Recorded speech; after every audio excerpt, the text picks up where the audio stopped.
Hello, everybody, and welcome back to another episode of the English with Gemma podcast, your go to place for turning English practice into progress. So, I'm not going to lie, I'm feeling a little bit low energy today, so I am recording from my bed. I always record from my bed, but I normally have a better setup. I have lighting, better camera angles, but today it's very low key.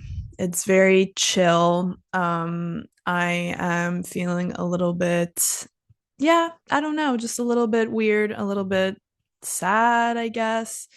The weather's changing in Alicante. It's getting a bit colder and darker, and I don't know. I'm just feeling not 100%. So, yes, today I am recording in a very chill, relaxed way, and I hope you guys don't mind, but just keeping it real. So, today we have a short episode, shorter than normal, and it's about a topic that I know a lot of people dread, which is phrasal verbs. So, you might be thinking, oh no, phrasal verbs, here we go again. But don't worry, we're going to break them down, make them easy to understand, and I'm going to show you exactly how to use them in everyday conversations. So grab a cup of tea, get cozy with me, and let's get started. So, firstly, what exactly is a phrasal verb?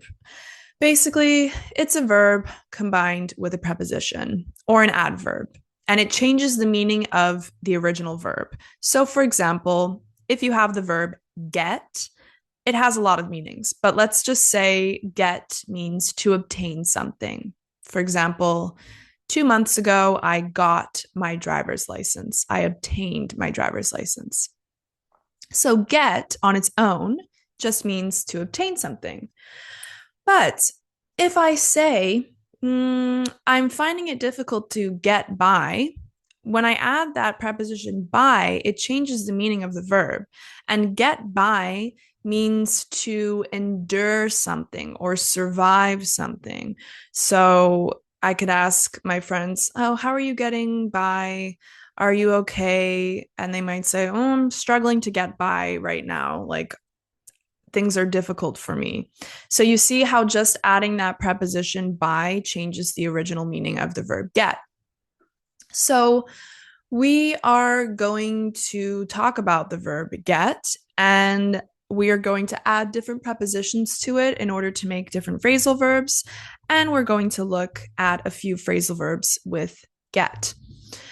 If you can master these phrasal verbs with get, your English is going to sound a lot more natural because phrasal verbs with get are super, super common and highly used. So, this is going to help you take your English to the next level. So, let's first start with the phrasal verb get up. This is probably one of the first phrasal verbs that you will learn in English because you probably talk about your daily routine in class, in English class. Every morning, I get up at 7 a.m.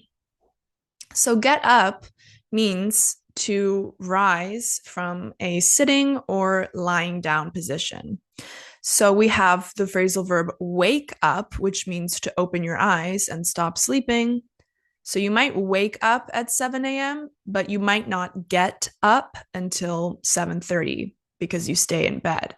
So get up means actually physically move and start standing up. So for some examples, we have I usually get up at whatever time.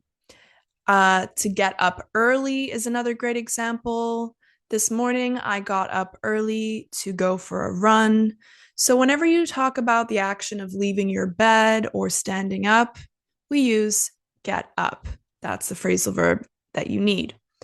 Next, we have get along. Get along is all about relationships that you have with other people. So if two people get along well, it means they have a good relationship.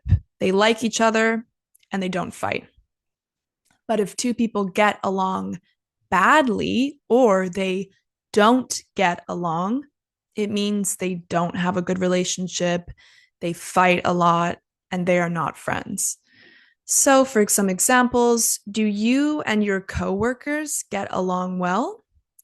Yes, we get along really well. We always have fun working together. So, if you're talking about how you get along with family, friends, or even coworkers, what type of relationships you have with those people, then get along is the phrasal verb that you're going to use. All right. Now, let's look at a phrasal verb that's super useful, which is get over.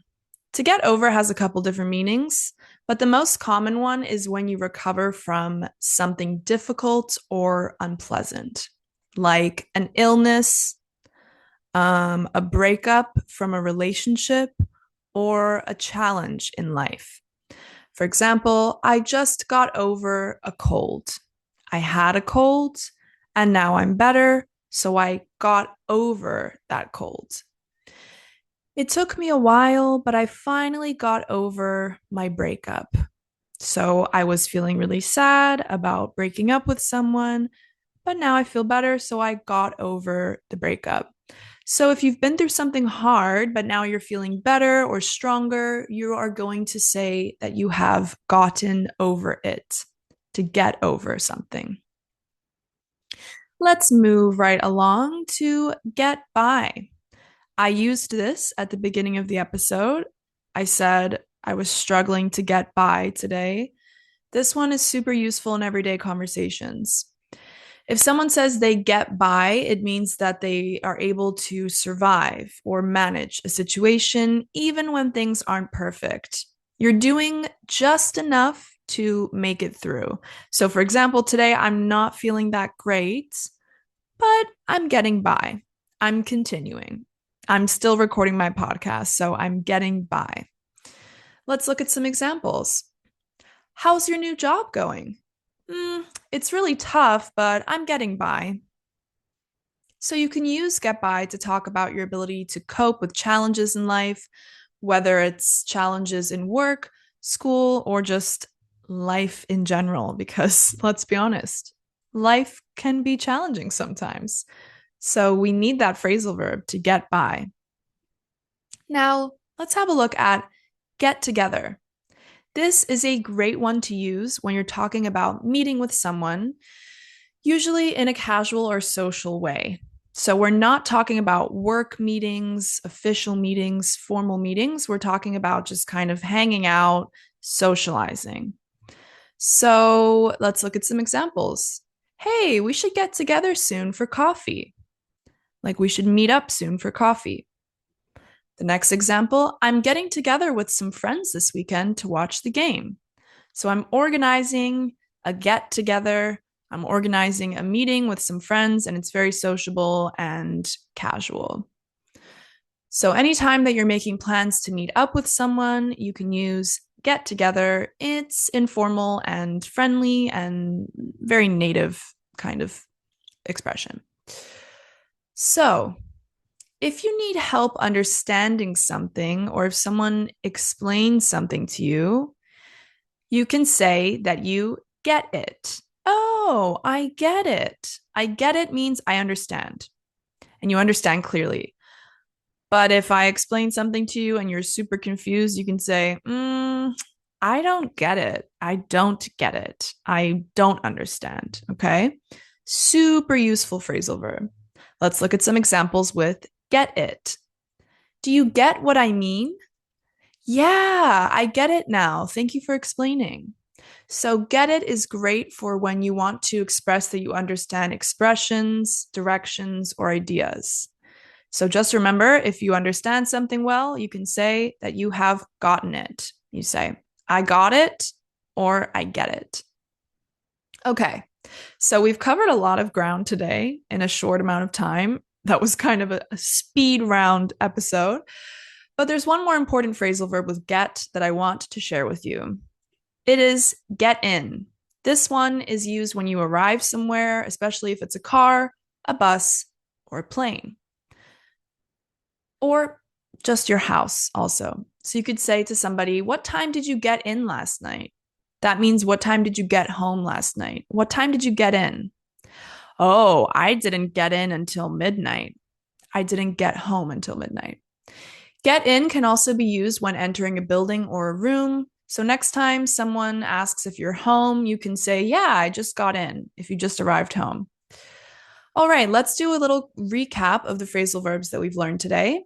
We've covered get up, to rise from bed or a seated position, get along, to have a good relationship with someone, get over, to recover from something difficult like an illness or a breakup, get by, to manage even when things aren't easy, get together, to meet socially and casually, informally, get it, to understand something, and get in, to arrive somewhere or to get in a bus, a plane, or a train. So I hope that this little episode helped you feel more comfortable with these phrasal verbs. And remember that these are some of the most useful ones. So I would highly recommend making a list of these, try to write some example sentences, and then try to I just made up a word. Try to apply them into your day-to-day conversations. So, phrasal verbs might seem tricky at first, and I know they're overwhelming because we have so many in English, but just keep practicing. The more you practice, the more that they will become second nature. So, just try using them in everyday conversations. Thank you guys so much for listening to this episode of English with Gemma today. If you have any recommendations for me, something that you would like me to cover in the next episode, let me know. Feel free to leave me a comment, either on Spotify or YouTube, depending where you like to watch or listen. And thank you guys so much for listening, and I'll see you in the next episode. Bye bye.